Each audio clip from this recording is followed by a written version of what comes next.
네, 오늘은 베드로후서 세 번째 시간입니다. 오늘 설교의 제목은 죽음이 임박한 사도의 관점, 죽음이 임박한 사도의 관점이라고 정했습니다. 제목에서 알 수 있듯이 오늘 설교의 키워드는 죽음입니다. 어린이들과 청년들은 이 죽음에 대해서 깊이 생각해 보지 않았을 것입니다. 저도 30대에는 죽음이라는 건 저와 아무런 관계가 없는 걸로 생각하셨습니다. 저는 40 될 때까지는 병원을 가본 적이 없어요. 건강했습니다.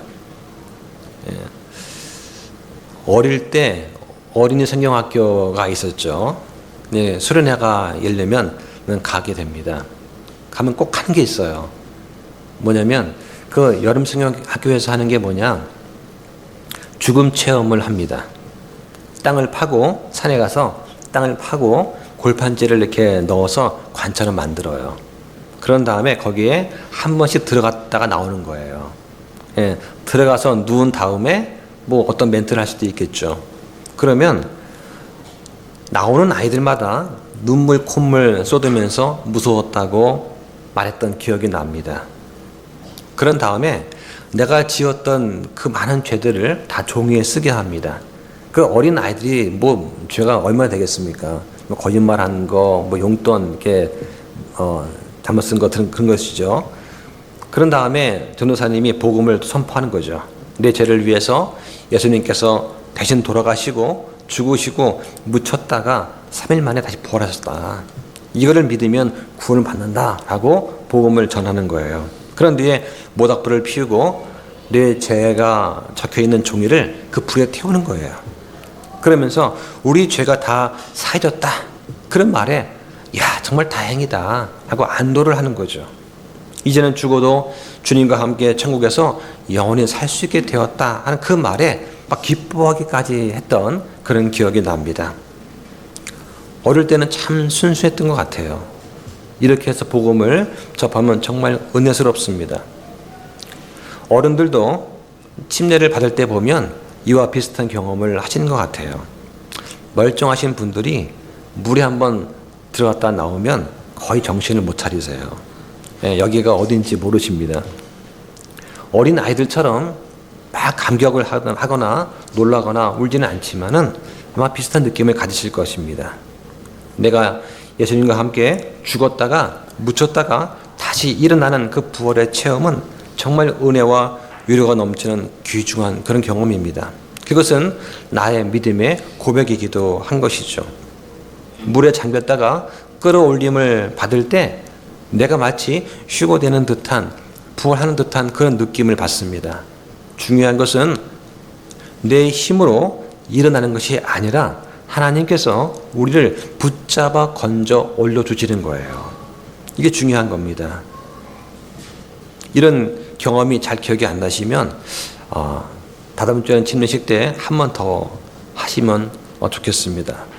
어떤 분들은 자주 하는 분들 계세요. 그래서 처음 침례 받을 때 그 감동과 감격을 내가 까먹은 것 같습니다. 그래서 다시 침례 받는 그런 분도 계십니다. 사람이 임박한 그런 죽음에 직면할 때 우리의 마음은 보통 나한테 가장 중요한 것에 대해서 생각을 하게 마련입니다. 그래서 유언이라고 하는 것을 남기죠. 우리가 연로한 목사님이나 설교자의 설교를 듣는 이유가 있습니다.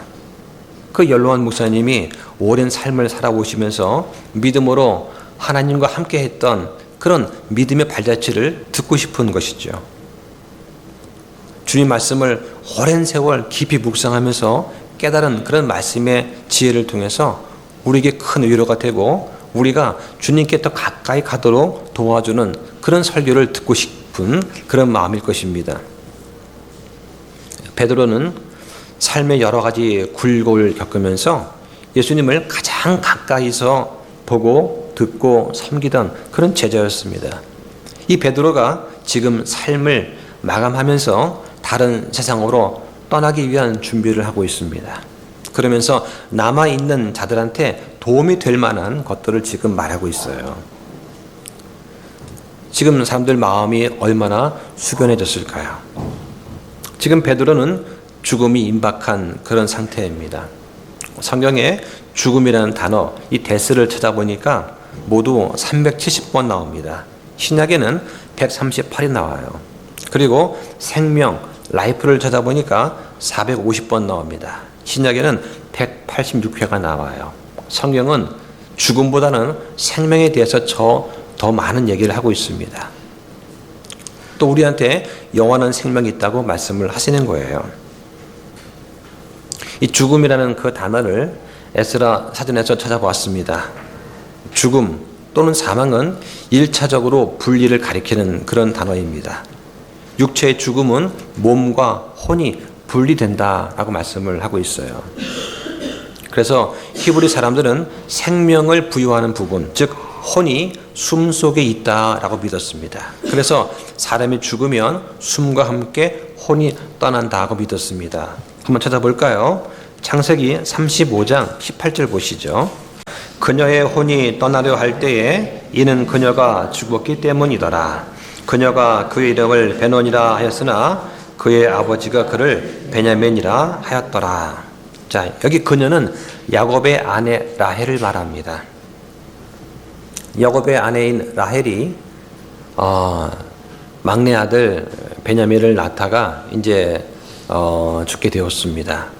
그래서 혼이 떠나려 할 때에 몸의 기능이 이미 정지되었어요. 그래서 이는 그녀가 죽었다라고 말을 합니다. 그래서 혼이 몸에서 지금 막 떠나려고 하면서 그녀가 그 아들의 이름을 갖다가 베논이라 불렀어요. 이제 이 베논이는 소리 나는 대로 적은 것이고 원래는 벤온이죠. 벤이라는 말은 아들이라는 뜻입니다. 온이라는 말이 슬픔이라는 뜻이에요. 그러니까 슬픔의 아들이다라고 쳤어요. 그러니까 산고의 고통을 겪으면서 저 피덩이 같은 알을 낳고서 죽어야 되는 그 엄마의 마음을 살피면서 슬픔의 아들이다 친 거예요. 이걸 갖다가 아버지 야곱이 벤야민, 그러니까 벤은 아들, 야민은 오른손이라는 뜻이에요. 예, 오른손 또는 탁월함의 뜻입니다. 그래서 이걸 소리 나는 대로 베냐민이라고 불렀습니다. 그래서 오른손의 아들, 탁월함의 아들 이렇게 불렀다는 것이죠. 사람은 죽으면 몸은 무덤으로 갑니다. 혼은 구약 시대에는 낙원에 갔고요. 신약 시대에는 셋째 하늘로 올라갑니다. 영은 하나님께 갑니다. 그래서 누가복음에 보시면 이런 말씀이 있습니다. 예수님께서 큰 소리로 외치시고 이르시되 아버지여 내 영을 아버지의 손에 맡기나이다 하시고 이렇게 말씀하신 뒤에 숨을 거두시니라고 하였습니다. 내 영, 내 숨을 아버지 손에 맡기나이다 라고 하고 예수님께서 숨을 거두셨어요. 짐승도 사람도 흙으로 만들어졌습니다. 그래서 흙에서 나왔기 때문에 흙으로 돌아가는입니다. 다른 점은 짐승의 혼은 땅으로 내려가고 사라집니다. 그런데 사람의 혼은 생각과 사랑과 사고를 지배하는 불멸의 혼이 있다라고 성경은 말씀을 합니다. 이 혼 때문에 사람은 짐승과 구별되는 거죠. 또 이 점 때문에 사람은 하나님과 닮아 있습니다. 찾아볼까요? 창세기 1장 26절 보시죠. 하나님께서 이르시되 우리가 우리의 형상대로 우리의 모양을 따라 사람을 만들어 그들이 바다의 물고기와 공중의 날짐승과 가축과 온 땅과 땅에서 기어다니는 모든 기는 것을 지배하게 하자 하시고 하였습니다. 나뭇가지에서 싹이 나오듯 하나님에게서 사람이 나왔습니다. 삼위일체 하나님처럼 사람도 하나님을 닮아서 영과 혼과 육의 삼중적 존재입니다. 그래서 예수 그리스도는 하나님의 정확한 형상이시라고 히브리서 1장 3절에 말씀합니다. 다시 말하면 하나님의 성품, 지정의, 또 지배권, 도덕적, 영적 모습에서 그리스도와 하나님은 동일하십니다. 사람은 하나님을 영화롭게 하고 하나님과 교제하기 위해서 창조가 되었습니다. 사람이 하나님과 교제하려면 하나님을 닮아야 됩니다. 닮지 않고서 교제할 수가 없어요. 그래서 구원받은 우리가 하나님의 본성에 참여하는 것, 이게 바로 보배로운 약속이다라고 말씀을 하는 거예요. 아무리 고양이가 좋고 개가 좋아도 사람이 개와 고양이와 교제할 수는 없습니다. 어떤 사람은 고양이와 대화한다고 하는 그런 사람들도 있어요. 이것은 조금 정신이 이상하거나 아니면 고양이가 똑똑한 것입니다. 똑똑한 고양이한테 훈련을 시켜가지고 배고플 때 밥 달라는 소리가 나는 발판을 누르게 훈련시킵니다. 배고프면 밥 줘 하고 누르죠. 이걸 보고서 주인과 대화한다라고 생각을 하는 거예요. 이것은 강제로 훈련시켜서 되는 것입니다. 하지만 사람은 하나님의 형상대로 지어졌기 때문에 하나님과 교제할 수 있다고 성경은 말씀을 하는 거예요. 성경에는 하나님으로부터 분리되어서 그분의 진노를 받는 것, 이것도 죽음이라고 표현을 하고 있습니다. 특별히 영원한 저주를 받아서 하나님 앞을 떠나서 지옥불에 들어가는 것을 둘째 사망이라고 합니다. 자, 한번 그림 보여줄까요? 그림 좀 보여주시죠. 네. 자, 여기 이제 지하 세계, 지옥을 지금 보여주고 있습니다. 자, 여기 보면은 어떻습니까? 저 맨 왼쪽에 이제 에덴이 있습니다. 그래서 아벨이 먼저 죽었죠.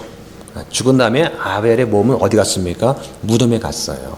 그리고 아벨의 혼은 어디 갔습니까? 과거에는 낙원이라고 부르는 데를 갔어요. 이 낙원에 구약시대에 죽은 모든 혼들이 들어가 있습니다. 예수님께서 십자가에 못 박혀 죽으시고 그리고 이 지하세계 지옥에 내려가셔서 이 낙원에 있는 사람들 다 데리고 셋째 하늘로 올라가셨습니다. 그래서 그 이후에는 죽는 모든 사람들은 곧장 저 하늘 천국에 올라갑니다. 자, 그 다음에 이제 회개한 강도가 보이죠? 회개한 강도 어떻습니까? 자, 둘 중에서 회개한 강도가 있고 회개하지 않은 강도가 있어요. 회개한 강도는 몸은 무덤에 묻혀 있지만 역시 혼은 낙원에 들어갑니다. 그리고 회개하지 않은 그러한 강도는 어떻습니까? 몸은 무덤에 가고 그리고 혼은 지옥에 불타는 지옥에 내려가 있습니다. 자, 그 다음에 첫 열매가 있습니다. 첫 열매는 예수님께서 십자가에 못 박혀 돌아가셨다가 지옥에 내려가셔서 그 혼들을 데리고 다 셋째 하늘로 가셨을 때 그 일부가 첫 열매로서 지상에 나타났습니다. 예. 그리고 나서 우리 신약교회, 우리 성도들이 부활 또는 휴거할 때 이것을 수확이라고 합니다. 첫 열매라고 하는 것은 큰 수확이 있을 것을 보여준 예표죠. 자, 그래서 교회 시대가 있고요. 교회 시대는 몸이 죽으면, 혼이 죽으면, 삶이 죽으면 몸은 무덤에 내려가지만 혼은 곧장 주님과 함께 있게 됩니다. 셋째 하늘에. 자, 그 다음에 이제 거기 맨 오른쪽에 보면 뭐가 있습니까? 불호수가 있습니다.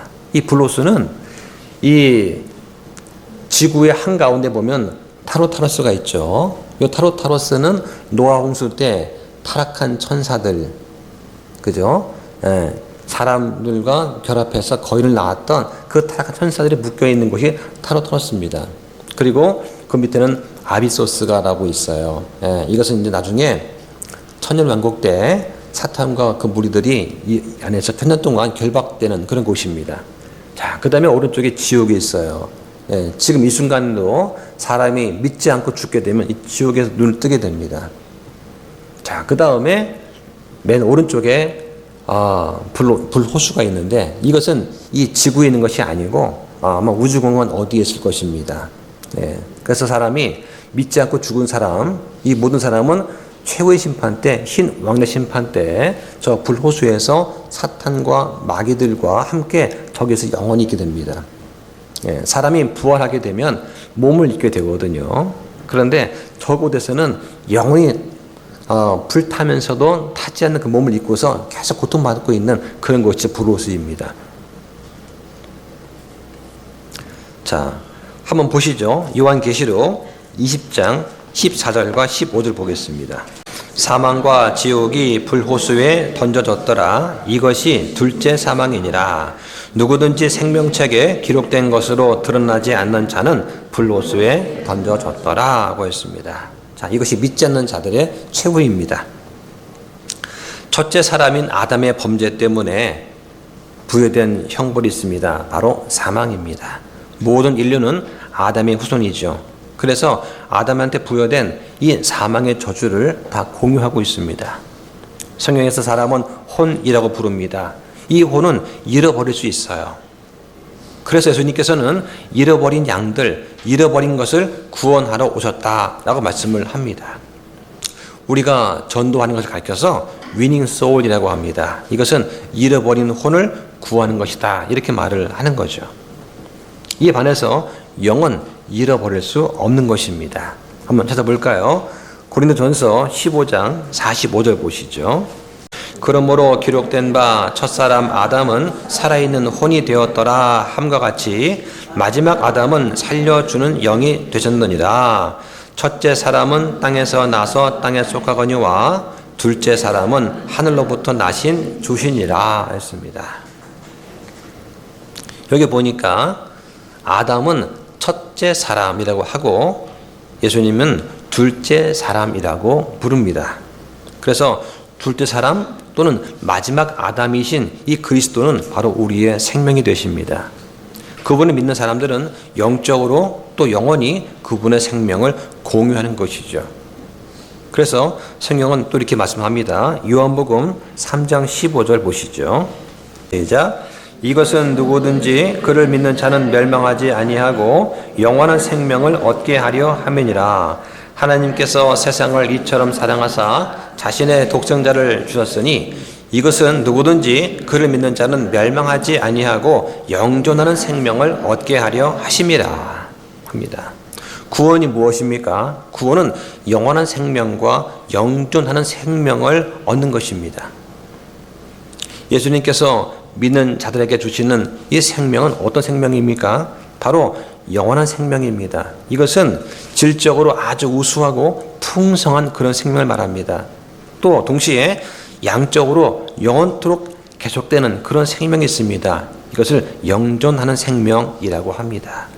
영원한 생명을 이터널 라이프라고 하고 영존하는 생명을 에버래스팅 라이프다라고 구분해서 말을 하고 있어요.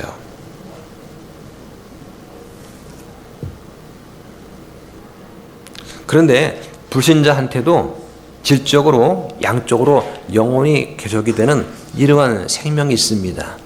그럼 차이가 뭐냐? 믿지 않는 사람은 영원히 계속되는 이 불호수에서 고통 가운데 있게 된다라고 성의 말씀을 하시는 거예요. 부활할 때의 마지막으로 정복돼서 발 밑에 깔릴 원수는 누구냐? 바로 사망입니다. 육체적으로 죽는 것을 숨을 거둔다라고 표현을 합니다. 그 이외에 땅으로 돌아간다, 또는 혼이 몸을 떠난다, 혹은 입는 것, 또는 몸이 거하던 장막을 떠나는 것, 이렇게 표현을 합니다. 그리고 신자들의 죽음은 성경에서 뭐라고 하냐면 여행을 마치고 떠나서 집으로 가는 것, 혹은 그리스도 안에서 잠자는 것이라고 표현을 합니다.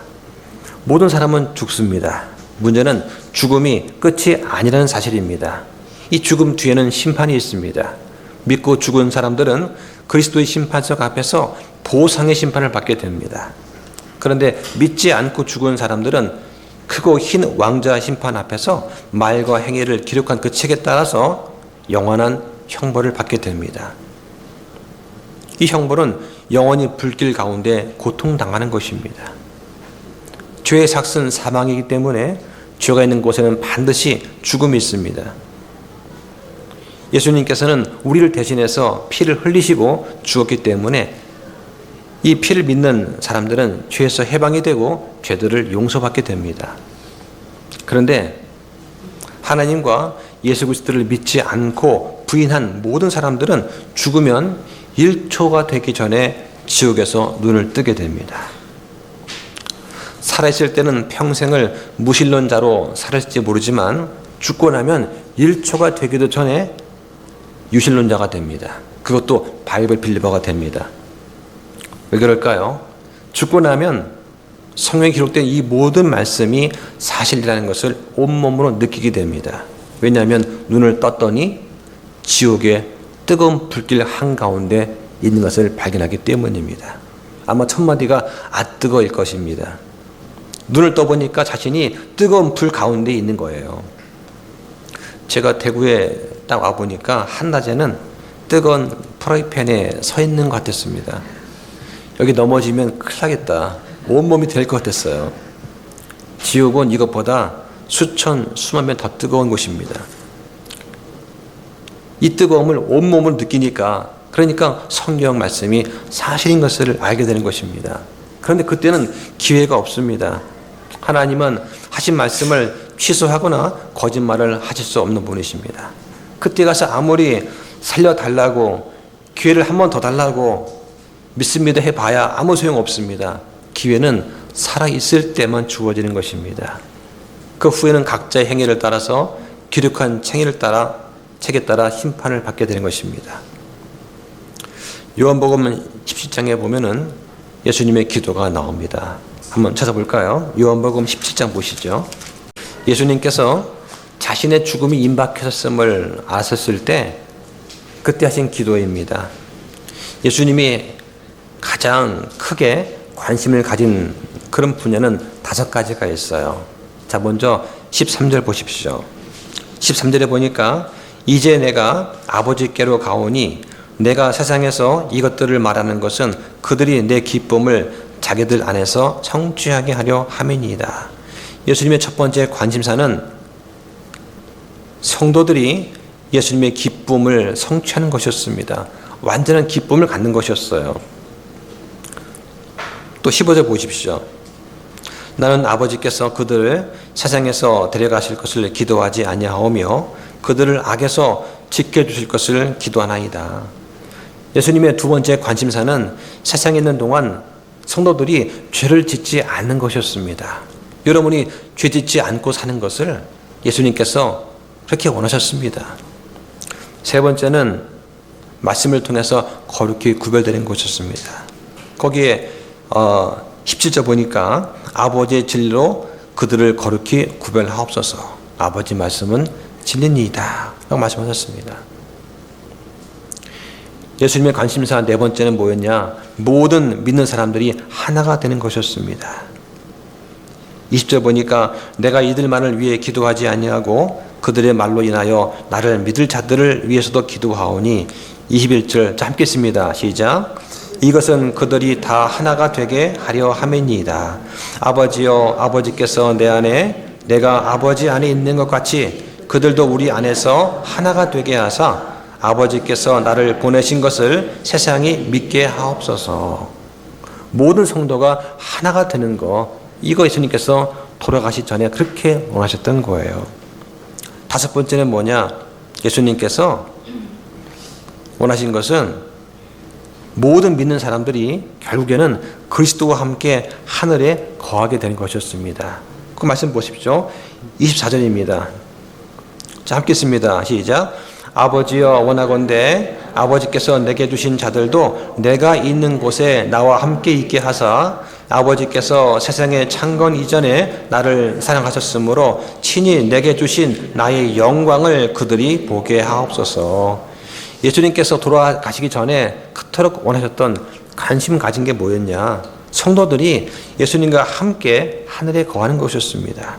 그래서 여기 내가 있는 곳에 어디입니까? 셋째 하늘 천국이지요. 그리고 나의 영광을, 이게 무엇입니까? 창세 전부터 가지고 계시던 하나님으로서의 영광을 말하는 것입니다. 이 영광을 사람들이 보기를 원한다는 것이에요. 이러한 예수님의 기도를 우리가 하는 기도와 한번 비교해 보시기 바랍니다. 많이 다르지 않습니까? 성경은 우리가 그리스도의 생각을 가지고 있다 말씀을 합니다. 또 우리가 예수님 안에도 있던 그 생각을 품으라고 말씀을 또 합니다.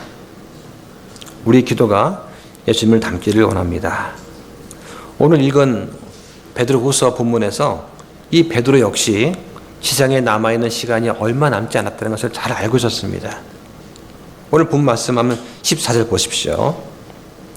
14절에 이는 우리 주 예수 그리스도께서 내게 보여주신 것 같이 내가 머지않아 반드시 나의 이 장막을 벗어야 할 줄 알기 때문이라.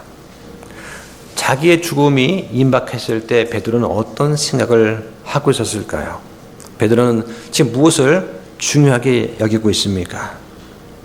이 질문에 대한 대답으로서 우리는 죽음이 임박한 그 사도의 관점을 살펴볼 수가 있습니다. 첫 번째는 뭐냐? 베드로는 성도들이 진리를 기억나게 해야 되겠다. 그래서 진리를 기억나게 할 필요가 있다는 그런 관점을 가지고 있었습니다. 베드로가 염려한 것이 있었습니다. 베드로는 이 편지를 읽는 사람들이 항상 기억하게 하는 일에 게으르지 않기를 원했어요. 거기 12절에 보니까 그러므로 비록 너희가 이것들을 알고 현재 진리에 굳게 서 있을지라도 합니다. 현재 진리가 무엇입니까? 복음입니다. 사도가 전한 가르침이죠. 여기에 굳게 서 있을지라도 그 당시에 유행하던 거짓 교사의 가르침에 그 위협에 쉽게 넘어가지 않을지라도 라는 뜻입니다. 그렇지만 너희가 항상 그것들을 기억하게 하는 일에 내가 게으르지 아니하리라. 이것이 바로 목사의 임무일 것입니다. 지금 뭘 기억합니까? 베드로서에서 언급한 모든 가르침과 권면들을 기억하게 하겠다라고 지금 베드로가 말을 하고 있습니다. 이 베드로는 이것을 기억하게 하고 일깨우는 것이 하나님 보시기에 합당하다고 생각했습니다. 거기에 13절 보니까 참으로 내가 이 장막에 있는 동안에 너희가 기억하게 하여 너희를 일깨우는 것이 합당한 줄로 생각하노니 라고 말을 합니다. 심지어는 자기가 죽은 후에도 사람들이 기억할 수 있도록 어떤 조치를 취하겠다고 합니다. 거기 15절에 보니까 또한 내가 죽은 뒤에도 너희가 항상 이것들을 기억할 수 있도록 내가 애쓰리라. 이 15절 말씀을 읽을 때 저는 참 마음이 먹먹하더라고요. 아, 이게 바로 양들을 사랑하는 그런 목자의 마음이겠구나. 그런 생각이 들었습니다. 베드로가 얼마나 성도를 사랑했는지 알 수 있어요. 예수님께서 베드로를 부르십니다. 네가 나를 사랑하느냐 3번 부르셨습니다. 베드로가 부담을 느끼면서 주님께서 잘 아십니다 라고 답변을 했어요. 그리고 아마 베드로는 평생 동안 이 질문을 마음에 간직을 하면서 성도를 섬겼을 것이고 지금 마지막 섬김을 하고 있는 중입니다. 베드로가 항상 기억하게 하는 그 목적이 무엇입니까? 우리를 일깨우기 위함이다 말씀하고 있습니다.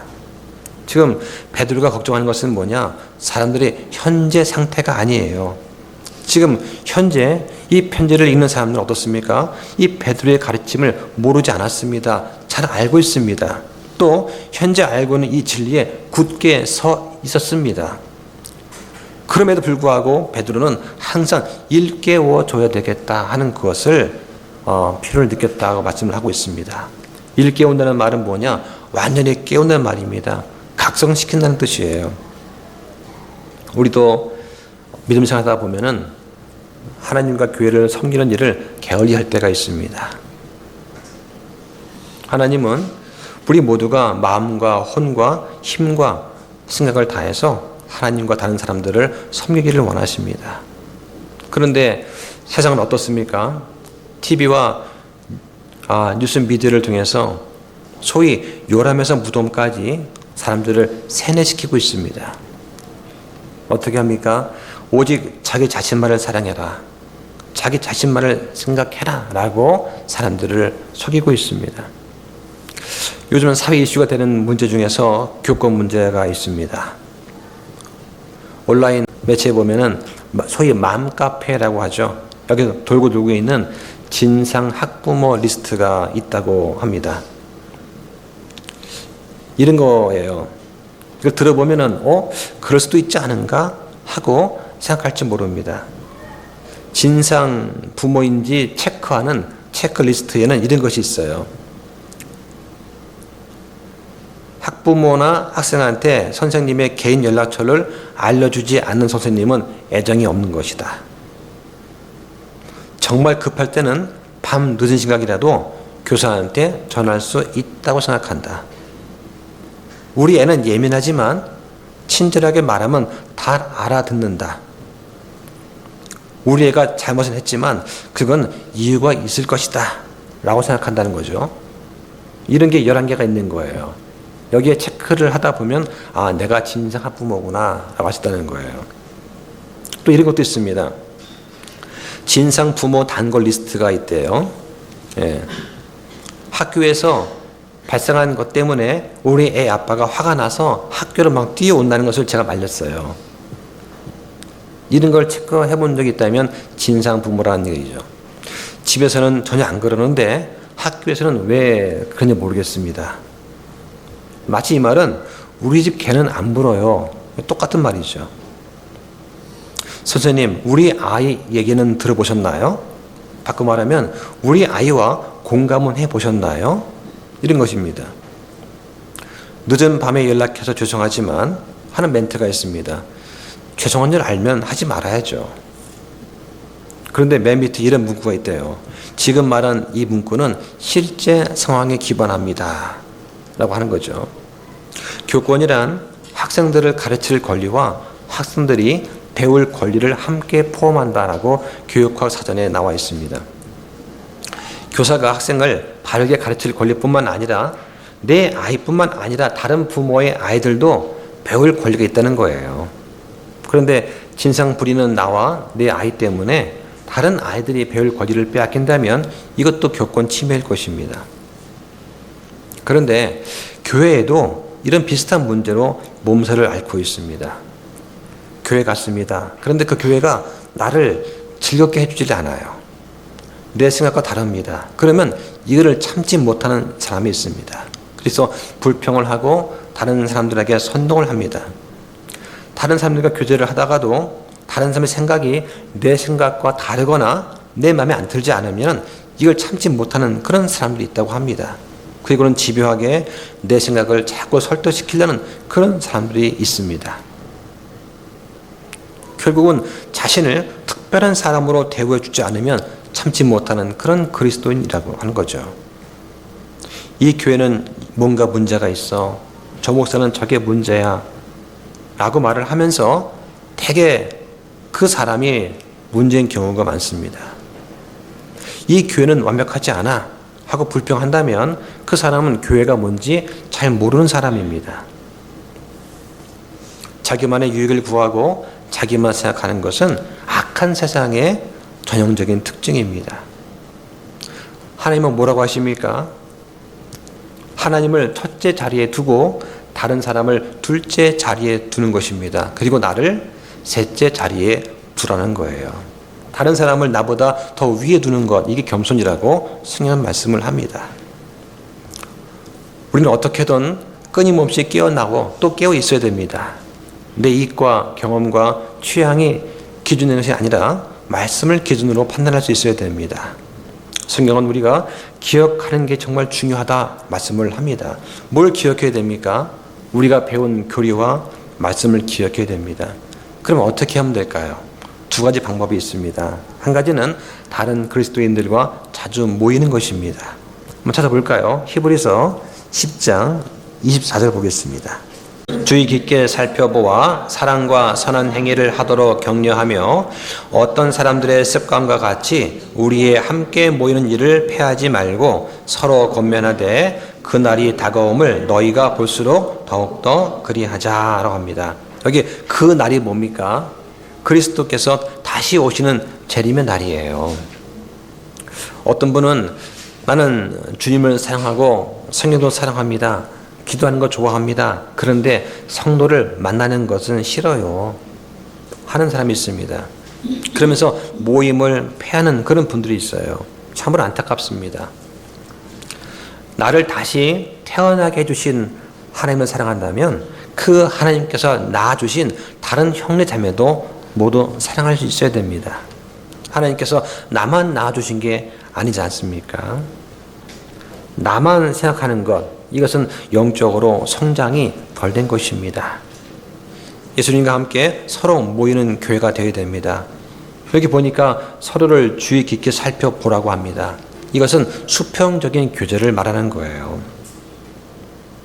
성경에 누구든지 예수님께서 그리스도이심을 믿는 자는 하나님에게서 태어났으며 나으신 그분을 사랑하는 자는 다 그분에게서 난 자도 사랑한다고 말씀합니다.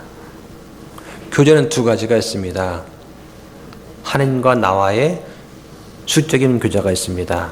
성도끼리의 수평적인 교제가 있어요. 예. 그래서 우리는 교회에 십자가를 설치하지 않습니다. 예, 이것도 우상될 수 있다고 해서. 십자가를 그릴 때 어떻게 그립니까? 한번 손을 들어서 한번 그려보세요. 십자가를 그려보시죠. 어떻게 그립니까? 십자가 어떻게 그리죠? 맨 처음에 어떻게 그립니까? 맨 처음에 위부터 아래로 긋습니다. 왜 그럴까요? 하나님과 나의 관계가 제일 먼저가 됩니다. 하나님과 나의 관계가 우선입니다. 하나님과 내가 화평을 이룰 수 있어야 됩니다. 회개와 자백을 통해서 하나님과 내가 교제가 이루어져야 돼요. 그 다음에 수평교제입니다. 성도가 사랑하는 것이죠. 그런데 하나님과 나만 교제가 되고 수평을 이루지 않으면 어떻습니까? 그것은 십자가 되지 않는 것이죠. 다시 말하면 우리가 주를 사랑하고 성도를 사랑하는 것은 십자가의 사랑이 필요한 것입니다. 나는 주님이 좋아요. 그래서 예수님하고만 교제하겠습니다 하는 것은 올바른 사귐이 아닙니다. 다른 형제도 다른 자매도 너와 똑같이 주님의 사랑의 대상이라는 것을 꼭 기억을 해야 됩니다. 그리고 모이는 것을 패하지 말라고 말씀을 하십니다. 성령님은 예수님에 대해서만 얘기합니다. 성령님은 예수님만 높입니다. 다시 말해서 예수님이 아닌 사람을 높이거나 섬기는 것은 성령님이 아니죠. 사람을 높이게 되면 대부분 그때 마귀의 영이 나오게 됩니다. 교회에서 가장 높임받을 분은 예수님입니다. 목사가 아닙니다. 성도도 아닙니다. 우리가 이걸 기억을 해야 됩니다. 또 하나는 매일 성령을 읽는 것입니다. 베드로는 자기가 죽은 후에도 기록된 말씀을 읽고 묵상하는 것을 통해서 계속해서 우리에게 기억하라고 말씀을 합니다. 우리가 지난주에 성경 암송 대회를 했습니다. 어떤 분은 2달 동안 하루에 한 말씀씩 외웠다고 하더라고요. 그분은 평생 잊지 못할 좋은 경험을 하신 겁니다. 적어도 하루에 한 번씩 그 말씀을 외우면서 주님과 교제를 했지 않습니까? 얼마나 좋으셨을까요? 말씀을 암송하게 되면 때와 상황에 맞게끔 기억이 납니다. 또 우리에게 힘과 능력과 위로와 평안을 주게 됩니다. 찬송하듯이 말씀이 줄줄 흘러 나온다면 얼마나 좋겠습니까? 그분은 믿음의 덕에 지식을 쌓으신 분입니다. 말씀이 기억나는 것은 특히 우리의 믿음 생활에 아주 중요합니다. 한번 찾아볼까요? 시편 119편 103절 보시죠. 주의 말씀들이 내 입맛에 어찌 그리 단지요 참으로 내 입의 꿀보다 더 단이다. 주의 훈계들을 통해 내가 깨달음을 얻음으로 모든 거짓된 길을 미워하나이다. 주의 말씀은 내 발의 등불이요 내 길의 빛이니이다. 죽음을 앞둔 한 연로한 사도가 남아있는 사람을 염려하면서 가장 그들에게 필요한 말씀을 기억하기를 바라는 그 마음으로 오늘 본문의 구절을 기록했다는 것을 한번 생각해 보시기 바랍니다. 죽음이 임박한 이 사도의 두 번째 관점은 몸과 죽음에 대한 관점이에요. 몸은 장막입니다. 영어로 태버나클이라고 합니다. 또 텐트라고도 하죠. 말 그대로 임시 거처하는 곳입니다. 지금 잼버리 대회를 열지 않습니까? 예, 청소년들이 텐트를 치고 좀 살고 있어요. 그 텐트가 장막입니다. 이스라엘 백성들이 출애굽을 하면서 광야에서 이 장막, 텐트를 치고 생활했습니다. 이 장막이라는 말은 원래 펼친다는 뜻입니다. 그래서 하나님의 집, 하늘, 이것은 종종 주님의 성막 혹은 장막으로도 불렸습니다. 유대 명절 가운데 장막절이 있어요. 예. 이스라엘 사람들은 1년에 3차례 큰 명절을 지켜야 됩니다. 그래서 양력으로 한 10월 15일부터 8일 동안 지켰는데 이 출애굽한 것을 기념하면서 똑같이 한번 살아보라는 뜻에서 지내는 절기라고 할 수 있습니다. 베드로는 자신의 몸을 장막에 비유를 하고 있습니다. 오늘 말씀해 보니까 10절에 참으로 내가 이 장막에 있는 동안에 라고 합니다. 또 14절에 반드시 나의 장막을 벗어야 할 줄 안다 라고 또 말씀을 하고 있어요. 다시 말해서 몸은 혼의 장막입니다. 이것은 죽을 때 해체가 된다라고 성경이 말씀을 하는 거예요. 마치 장막이 우리의 혼을 덮고 있다라고 상상하시면 됩니다. 사람이 죽으면 이 장막집이 해체된다고 성경이 말씀을 하세요. 한번 찾아볼까요? 고린도 후서 5장 보시죠. 자, 1절 보시면 만일 땅에 있는 우리의 이 장막집이 해체되면, 즉 이 장막집은 우리 몸이죠. 해체되면 하나님의 건물 곧 손으로 지은 집이 아니요 하늘들에 있는 영원한 집이 우리에게 있는 줄 우리가 아느니라고 합니다. 우리의 죄 때문에 우리는 죽게 됩니다. 이것을 장막집이 해체된다라고 말을 하는 거죠. 그 후에는 하나님께서 직접 만드신 집을 우리에게 주십니다. 2절 보세요. 이 장막 안에서 우리가 신음하며 하늘로부터 오는 우리의 집으로 옷 입기를 간절히 원하노니라고 합니다. 주님이 오시면 우리의 몸은 영화스러운 몸으로 변화가 됩니다. 바울은 에녹과 엘리야처럼 죽음을 맛보지 않고 승천해서 주님 만나보기를 그렇게 원했어요. 그래서 썩지 않는 몸, 영화로운 몸, 영광스러운 몸을 옷 입기를 원했습니다. 3절에 우리가 옷 입고 있으면 벌거벗은 채 드러나지 아니하리라. 이 장막 안에 있는 우리가 짐을 진 채 신음하는 것은 우리가 벗으려, 즉 육체적인 고통에서 벗어나려고 함이 아니요 입으려. 이것은 휴거의 소망을 말합니다. 입으려 함이니 이것은 죽을 것이 생명에게 삼켜지게 하려 함이라고 하는 거예요. 만일 제가 오늘 밤에 죽으면 저희 몸은 아직 구속받지 못했기 때문에 저희 몸은 땅속에 묻히게 됩니다. 저는 오래전에 그 학생 때 장기 기증에 사인했기 때문에 아마 죽으면 무덤이 아니라 병원에 갈 겁니다. 예, 누가 제 몸을 해부하든가 하겠죠. 하지만 저희 혼은 구원받았기 때문에 몸을 떠나서 주님과 함께 있게 됩니다. 자, 그런데 만일 내일 휴거가 일어나면 어떻게 될까요? 무덤에 있던 저의 몸과 주님 안에서 죽은 사람들의 몸이 먼저 부활하게 됩니다. 그리고 주님과 함께 있는 성도들과 여러분들과 공중에서 만나게 됩니다. 그 얼마나 반갑겠습니까? 형제님 오셨군요. 자매님 오실 줄 알았습니다. 하고 얼마나 반갑겠어요. 네. 근데 그분은 안 보이시네요. 아, 올 줄 알았는데. 아, 그분은 좀 늦게 오시나요? 네.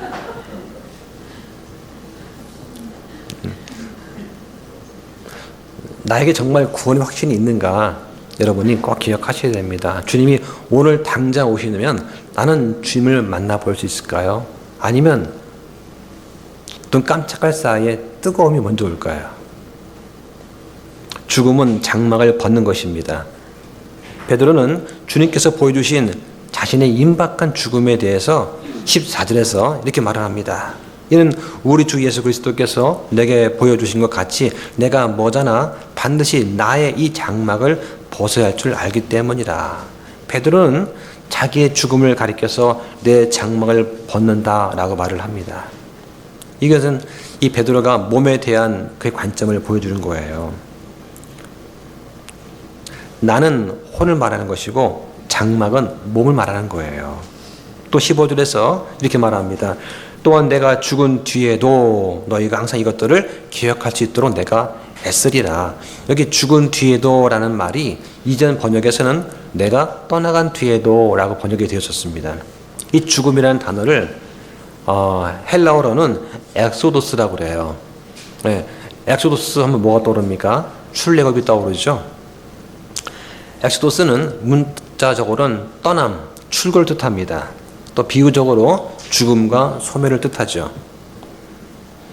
이스라엘이 이집트의 속박에서 벗어나서 출애굽하는 것, 떠나는 것, 출구, 여기에 사용된 말과 같은 단어입니다. 베드로는 죽음을 끝으로 본 것이 아니라 한 세상에서 다른 세상으로 떠나는 출구로 보았습니다. 죽음을 두려워할 필요는 없습니다. 죽음은 끝이 아니라 새로운 시작을 향한 출구입니다. 며칠 전에 개인 방송을 보니까 어떤 의사분인데 나이가 90이 넘었어요. 네. 근데 그 연세에도 책을 쓰고 강연을 하시더라고요. 제가 봤습니다. 그런데 그분이 하시는 말 이거예요. 젊을 때는 몰랐는데 나이가 90이 넘어가니까 매일매일 밤마다 죽음에 대한 생각과 공포가 불현듯 떠오르는 거예요. 오늘 밤에 잠을 자면 아침에 일어나지 못하면 어떡하지? 하는 공포가 계속 온다는 거예요. 그래서 죽음을 생각하지 않기 위해서 그 연세에도 책을 쓰고 운동을 하고 강연을 다닌다고 합니다. 이걸 보면서 제가 느낀 게, 이분은 하나님을 알지 못하는 분이구나. 안타까운 생각이 들었습니다. 죽음은 끝이 아니고 다른 세상으로 가는 출구예요. 우리를 위해 더 나은 세상, 육체의 질병과 고통이 없는 그런 영원한 몸을 입고 우리가 영원한 세상에서 풍성한 삶을 살 수 있는 그러한 삶이 우리를 기다리고 있습니다. 이 장막을 벗으면 우리는 해방되는 거예요. 죽음이 임박한 사도의 세 번째 관점은 정말로 중요한 게 뭔가 한 거예요. 12절과 15절 두 번이나 베드로는 이것들이라는 말을 언급하고 있습니다. 그래서 그것들을 기억하게 하는 일에 내가 게으르지 아니하리라 그 말합니다. 또 이것들을 기억할 수 있도록 내가 애쓰리라고 하는 거죠. 여기서 이것들이 무엇입니까? 베드로가 이전 구절에서 가르친 것들입니다. 특히 5절부터 11절까지 말씀에서 우리가 그리스도인으로서 성장하는데 꼭 필요한 8가지가 있어요. 바로 믿음의 덕을 쌓고 덕의 지식의 절제를, 절제의 인내를, 그 위에다가 하나님의 성품을, 그 위에 형제의 친절을, 그 위에 사랑을 더하라는 이 가르침이죠. 이걸 통해서 그리스도인답게 성장하라는 겁니다. 베드로는 지금 남은 삶이 얼마 없다는 것을 알고 있습니다. 죽음이 임박했다는 걸 알고 있습니다. 떠나기 전에 베드로는 사람들한테 꼭 이것만은 기억하라고 하는 것을 지금 강조하고 있는 것이에요. 특히 성장하라는 것을 말하고 있습니다. 베드로는 너희가 은혜 면에서 성장하고 그리스도를 아는 지식 면에서 성장하라고 말을 하고 있습니다. 말씀을 정리하겠습니다. 지금 우리 교회는 장년 분들이 많으십니다. 연로한 분들은 거의 안 계세요. 근데 어떤 교회는 연로한 성도님들이 많습니다. 그래서 매주 주보에 이제 부고란이 뜨죠. 그분들하고 이제 같이 교제를 하다 보면 제가 전에 교회 있을 때는 이제 그랬거든요. 매주마다 이제 부고가 있었습니다. 근데 그분들하고 저는 이제 나이가 좀 많으신 분하고 좀 교제를 좋아했어요. 근데 그분들이 그래요. 삶과 죽음에 대해서 인생에서 뭐가 정말 중요한가 이런 것에 대해서 가끔 얘기를 하는 걸 들을 수 있었습니다. 그러면서 죽음에 대한 그분의 관점이 뭐냐, 자기의 경험과 삶이 그냥 수증기에 불과하다, 이걸 깨닫게 되는 거예요. 그러면서 그분들의 더 명철함이 더 높아지더라 하는 것이죠. 이 베드로의 죽음에 가까웠을 때 주변에 있던 당시 1세기의 그리스도인들한테는 참으로 큰 은혜와 위로가 되었을 것입니다. 이 베드로의 팔 앞에서 베드로의 권면과 경고의 말씀을 들었기 때문이죠. 베드로가 누구입니까? 우리 주님을 가장 가까이에서 만났던 사람이에요. 예수님을 가장 친밀히 알았습니다. 예수님 마음에 상처를 줬어요. 예수님을 3번이나 부인하고, 또 예수님께서 네가 나를 사랑하느냐 물었을 때 마음에 찔림을 앓고 주님께서 아십니다 고백했던 인격적 만남을 가졌던 그런 베드로였습니다. 오랫동안 주님을 섬겼던 그런 사람입니다. 이런 베드로한테서 권면을 받는다는 거 정말 큰 은혜가 아닐 수 없습니다. 우리 가운데도 신실하게 믿음 생활을 하면서 삶의 고난과 역경을 믿음으로 극복하고 승리하는 그런 지체가 많아지기를 기도합니다. 그런 분들을 우리가 존경할 수 있어야 됩니다. 또 그런 분들의 인생의 지혜에 귀를 기울일 필요가 있습니다.